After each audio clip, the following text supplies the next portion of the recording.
Unit If Chapter 11 International Trade. You have already studied about the various aspects of international trade in the book Fundamentals of Human Geography. International trade is mutually beneficial as no country is self-sufficient. India's international trade has undergone a sea change in recent years in terms of volume, composition as well as direction. Although India's contribution in the world trade is as low as 1% of the total volume, yet it plays a significant role in the world economy. Let us examine the changing pattern of India's international trade. In 1950-51, India's external trade was worth Rs.2,140 million, which rose to Rs.837, 1,330 million in 2004-05. Can you calculate the percentage growth in 2004-2005 over 1950-51? There are numerous reasons for this sharp rise in overseas trade, such as the momentum picked up by the manufacturing sectors, the liberal policies of the government and the diversification of markets. The nature of India's foreign trade has changed over the years. Table 11.1. Though there has been an increase in the total volume of import and export, the value of import continued to be higher than that of exports. There has also been an increase in trade deficit over the last couple of years. This increase in deficit is attributed to the price rise of crude petroleum, which forms a major component of India's import list. Changing pattern of the composition of India's exports. 6 Fig. 11.1 Source: Economic Survey, 2011-12. Table 11.1 India's foreign trade, in million Rs. Year exports imports total trade deficit 2001. 2,03,571, 230, 873, 43444, 27302, 2004, 2005, 375, 1065. 8,76,405 minus 125, 725 2007-08, 655, 864 1012, 312 1668 176 356 448. 2009 10,845, 534 1,363, 736 2209 270 518, 202 Source: URL 2010-11. Activity: study the data in Table 11.2 and answer the following questions. Why is the export of agricultural and allied products declining continuously after 1997-98? After attaining a peak in 1999-2000, why has the export of manufacturing goods started decreasing? Draw a bar diagram to show the trends of exports of all items given in the table. Use pen, pencil of different colors. Table 11.2, Composition of India's export, 1997-2011, percentage share in exports. Commodities 1997, 98 1999, 2000 2001, 2003, 04 Agriculture and allied products. 18.93 15.27 13.55 11.8 Ore and minerals 3.03 2.5 2.62 3.71 Manufactured goods 75.83 80.93 77.9 75.96 Petroleum and crude products 1.01 0.08 4.29 5.59 Other commodities 1.2 1.22 1.64 2.94 Source: Foreign Trade and Balance of Payments, Center for Monitoring Indian Economy. As has already been mentioned, the composition of commodities in India's international trade has been undergoing a change over the years. The share of agriculture and allied products has declined, whereas shares of petroleum and crude products and other commodities have increased. The shares of ore, minerals and manufactured goods have largely remained constant over the years from 1997-98 to 2003-04. The increase in the share of petroleum products is due to a rise in petroleum prices as well as increase in India's refining capacity. The decline in traditional items is largely due to the tough international competition. Amongst the agricultural products, there is a great decline in the exports of traditional items such as coffee, spices, tea, pulses, though an increase has been registered in floricultural products, fresh fruits, marine products and sugar. Manufacturing sector alone accounted for 75.96% of India's total value of export in 2003-04. Engineering goods have shown a significant growth in the export list. Textile sector could not achieve much in spite of the liberal measures taken by the government. China and other East Asian countries are major competitors. Gems and jewelry contributes a larger share of India's foreign trade. Activity study Table 11.3 and select 8 major commodities exported in 2004-05 and draw bar diagram. Source: India 2006, Publication Division, Ministry of Information and Broadcasting, Govt. of India. Changing patterns of the composition of India's import. India faced serious food shortage during 1950 and 1960. The major item of import at that time was food grain, capital goods, machinery and equipments. The balance of payment was adverse as imports were more than export in spite of all the efforts of import substitution. Table 11.3, Export of Principal Commodities. 2010-11, Rs. Crores, Agriculture and Allied Products. 113,116 ore and minerals. 46,152 manufactured goods. 777,424. Mineral fuels and lubricants. 192,282 after 1970. Food grain import was discontinued due to the success of Green Revolution, but the energy crisis of 1973 pushed the prices of petroleum, and import budget was also pushed up. Food grain import was replaced by fertilizers and petroleum. Machine and equipment, special steel, edible oil and chemicals largely make the import basket. Examine the changing pattern of imports in Table 11.4 and try to comprehend the shifts. Table 11.4 shows that there is a steep rise in imports of petroleum products. It is used not only as a fuel but also as an industrial raw material. It indicates the tempo of rising industrialization and better standard of living. Sporadic price rise in the international market is another reason for the same. Import of capital goods maintained a steady increase due to rising demand in the export-oriented industrial and domestic sectors. Non-electrical machinery, transport equipment, manufacturers of metals and machine tools were the main items of capital goods. Import of food and allied products declined with a fall in imports of edible oils. Other major items of India's import include pearls and semi-precious stones, gold and silver, metalliferous ores and metal scrap, non-ferrous metals, electronic goods, etc. The details of Indian imports of principal commodities during 2004-05 have been given in Table 11.5. Based on Table 11.5, few activities may be undertaken. Arrange the items in ascending or descending order and write the names of the first 5 major items of India's import list of 2004-05.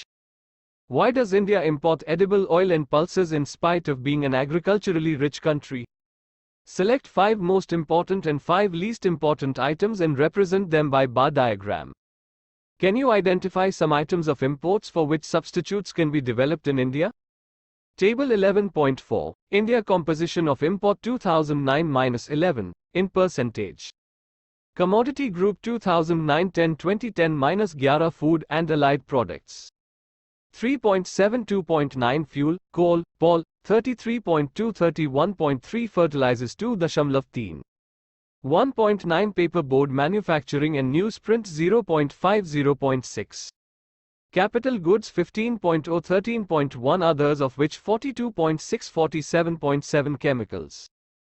5.2 5.2 pearls precious and semi-precious stones. 5.6 9.4 gold and silver 10.3 11.5 Source: Economic Survey 2011-12. Table 11.5 Import of principal commodities in million rupees. Commodities 2010-11 fertilizers and fertilizer manufacturing. 31,533 edible oils 29,860 pulp and waste paper 5,208 paper board and manufactures. 9,614 non-ferrous metals 212,153 iron and steel 47,275. Petroleum crude and products 482,282 pearls, precious and semi-precious stones. 1,575,596 medicinal and pharma products, 11,114 chemical products, 13,278 source. India 2006 Direction of Trade. India has trade relations with most of the countries and major trading blocs of the world. Region-wise and sub-region-wise trade during the period 2004-05 has been given in Table 11.6. Table 11.6 Direction of India's import trade, in million rupees. Region imports 2003-04 2004-05 West Europe 85, 88. 1-08, 71 East Europe 43, 85, CIS and Baltic States 5, 79. 8, 32 Asia and Oceania 1, 24, 76 1, 70, 28 Africa 14, 69. 16, 80 America 31, 82 40, 20 Latin American countries. 5, 35 8, 55 source. India 2006 India aims to double its share in the international trade within the next 5 years. It has already started adopting suitable measures such as import liberalization, reduction in import duties, the licensing and change from process to product patents. Asia and Oceania accounted for 47.41% of India's export, followed by West Europe, 23.80%, and America, 20.42%. Similarly, India's imports were highest from Asia and Oceania, 35.40%, followed by West Europe, 22.60%, and America, 8.36%, in 2004-05. The USA is India's largest trading partner and the most important destination of India's export. Other countries in order of significance include the UK, Belgium, Germany, Japan, Switzerland, Hong Kong, the UAE, China, Singapore and Malaysia. Fig.11.2. Fig. 11.2 Activity. Draw a multiple bar diagram to represent the major trading partners.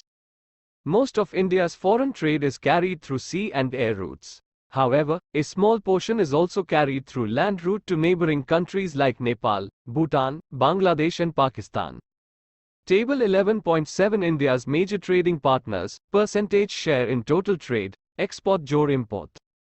Country 2001-2003 USA 13.0 10.3 UK 5.17.7 Belgium 4.6 Germany 3.9 3.5 Japan 3.8 2.7 Switzerland 3.8 3.3 Hong Kong 3.7 2.8 UAE 3.4 6.2 China 2.5 6.4 Singapore 2.5 3.4 Malaysia 1.9 1.7 Total 48.6 47.7 Source Economic Survey 2005 Seaports as gateways of international trade. India is surrounded by sea from 3 sides and is bestowed with a long coastline. Water provides a smooth surface for very cheap transport provided there is no turbulence. India has a long tradition of seafaring and developed many ports with place names suffixed with Pattan meaning port. An interesting fact about ports in India is that its west coast has more seaports than its east coast. C Pratishat 20 Port Pratishat 20. Fig. 11.3 Unloading of goods on port. Can you find out the reasons for the variations in the location of ports along the two coasts? Though ports have been in use since ancient times, the emergence of ports as gateways of international trade became important after the coming of the European traders and colonization of the country by the British. This led to the variation in the size and quality of ports. There are some ports which have very vast area of influence and some have limited area of influence. At present, India has 12 major ports and 185 minor or intermediate ports. In case of the major ports, central government decides the policy and plays regulatory functions. The minor ports are there whose policy and functions are regulated by state governments. The major ports handle larger share of the total traffic. The 12 major ports handle about 75% of the country's oceanic traffic. The British used the ports as suction points of the resources from their hinterlands. The extension of railways towards the interior facilitated the linking of the local markets to regional markets to national markets and national markets to the international markets. This trend continued till 1947. It was expected that the country's independence will reverse the process. But the partition of the country snatched away two very important ports, i.e. Karachi port went to Pakistan and Chittagong port to the erstwhile East Pakistan and now Bangladesh. To compensate the losses, many new ports like the Kandla in the west and the Diamond Harbour near Kolkata on River Hooghly in the east were developed. Despite this major setback, Indian ports continued to grow after the independence. Today, Indian ports are handling large volumes of domestic as well as overseas trade. Most of the ports are equipped with modern infrastructure. Previously, the development and modernization was the responsibility of the government agencies, but considering the increase in function and need to bring these ports at par with the international ports, private entrepreneurs have been invited for the modernization of ports in India. The capacity of Indian ports increased from 20 million tons of cargo handling in 1951 to more than 586 million tons in 2008. 09. Map Pratishat 2020. Fig. 11.4. India major ports and sea routes. Some of the Indian ports along with their hinterlands are as follows. Kandla port, situated at the head of Gulf of Kutch, has been developed as a major port to cater to the needs of western and northwestern parts of the country and also to reduce the pressure at Mumbai port. The port is specially designed to receive large quantities of petroleum and petroleum products and fertilizer. The offshore terminal at Wadinar has been developed to reduce the pressure at Kandla port. Demarcation of the boundary of the hinterland would be difficult as it is not fixed over space. In most of the cases, hinterland of one port may overlap with that of the other. Mumbai is a natural harbour and the biggest port of the country. The port is situated closer to the general routes from the countries of Middle East, Mediterranean countries, North Africa, North America and Europe, where the major share of countries' overseas trade is carried out. The port is 20 kilometers long and 6-10 km wide with 54 berths and has the country's largest oil terminal. MP, Maharashtra, Gujarat, UP and parts of Rajasthan constitute the main hinterlands of Mumbai ports. Jawaharlal Nehru Port at Nhava Sheva was developed as a satellite port to relieve the pressure at the Mumbai port. It is the largest container port in India. Marmagao Port, situated at the entrance of the Zuari estuary, is a natural harbour in Goa. It gained significance after its remodeling in 1961 to handle iron ore exports to Japan. Construction of Konkan Railway has considerably extended the hinterland of this port. Karnataka, Goa, southern Maharashtra constitute its hinterland.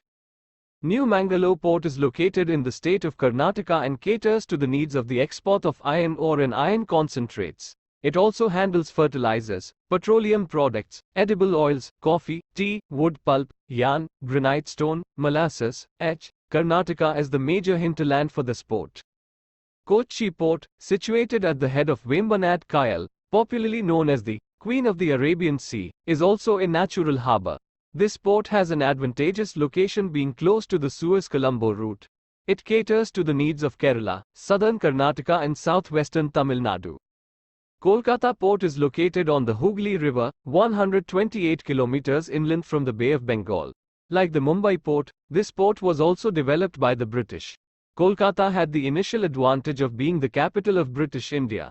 The port has lost its significance considerably on account of the diversion of exports to the other ports such as Visakhapatnam, Paradweep and its satellite port, Haldia. Kolkata port is also confronted with the problem of silt accumulation in the Hooghly River, which provides a link to the sea. Its hinterland covers UP, Bihar, Jharkhand, West Bengal, Sikkim and the northeastern states. Apart from this, it also extends ports facilities to our neighboring landlocked countries such as Nepal and Bhutan. Haldia port is located 105 kilometers downstream from Kolkata. It has been constructed to reduce the congestion at Kolkata port. It handles bulk cargo like iron ore, coal, petroleum products and fertilizers, jute products, cotton and cotton yarn, etc. Map Pratishat 2021. Tif Fig. 11.5. India Air Routes. Paradweep Port is situated in the Mahanadi Delta, about 100 kilometers from Cuttack. It has the deepest harbour specially suited to handle very large vessels. It has been developed mainly to handle large-scale export of iron ore. Orissa, Chhattisgarh and Jharkhand are the parts of its hinterland. Visakhapatnam Port in Andhra Pradesh is a landlocked harbour, connected to the sea by a channel cut through solid rock and sand. An outer harbour has been developed for handling iron ore, petroleum and general cargo. Andhra Pradesh is the main hinterland for this port. Chennai port is one of the oldest ports on the eastern coast. It is an artificial harbour built in 1859. It is not much suitable for large ships because of the shallow waters near the coast. Tamil Nadu and Pondicherry are its hinterland. Ennur, a newly developed port in Tamil Nadu, has been constructed 25 kilometers north of Chennai to relieve the pressure at Chennai port. Tuticorin port was also developed to relieve the pressure of Chennai port. It deals with a variety of cargo including coal, salt, food grains, edible oils, sugar, chemicals and petroleum products. Airports air transport plays an important role in the international trade. It has the advantage of taking the least time for carriage and handling high-value or perishable goods over long distances. It is very costly and unsuitable for carrying heavy and bulky commodities. This ultimately reduces the participation of this sector in the international trade as compared to the oceanic routes. At present, there are 12 international airports and 112 domestic airports functioning in the country. They are Ahmedabad, Amritsar, Bangalore, Chennai, Delhi, Goa, Guwahati, Hyderabad, Kochi, Kolkata, Mumbai and Thiruvananthapuram. You have already studied about the air transport in the previous chapter. You consult the chapter on transport to find out the main features of air transport in India. Activity: name the nearest domestic and international airports from your place. Identify the state with maximum number of domestic airports. Identify 4 cities where maximum number of air routes converge and also give reasons for this. Exercises 1. Choose the right answers of the following from the given options. I. Trade between two countries is termed as A. Internal trade, C. International trade. B. External trade, D. Local trade, E. Which one of the following is a landlocked harbour? A. Visakhapatnam, C. No. B. Mumbai, D. Haldia. E. Most of India's foreign trade is carried through A. Land and sea, C. Sea and air, B. Land and air, D. Sea. If. Which one of the following is India's largest trading partner? 2004-05. A. UK, C. Germany, B. China, D. USA 2. Answer the following questions in about 30 words. I. Mention the characteristics of India's foreign trade. E. Distinguish between port and harbour. E. Explain the meaning of hinterland. If. Name important items which India imports from different countries. V. Name the ports of India located on the east coast. 3. Answer the following questions in about 150 words. I. Describe the composition of export and import trade of India. E. Write a note on the changing nature of the international trade of India.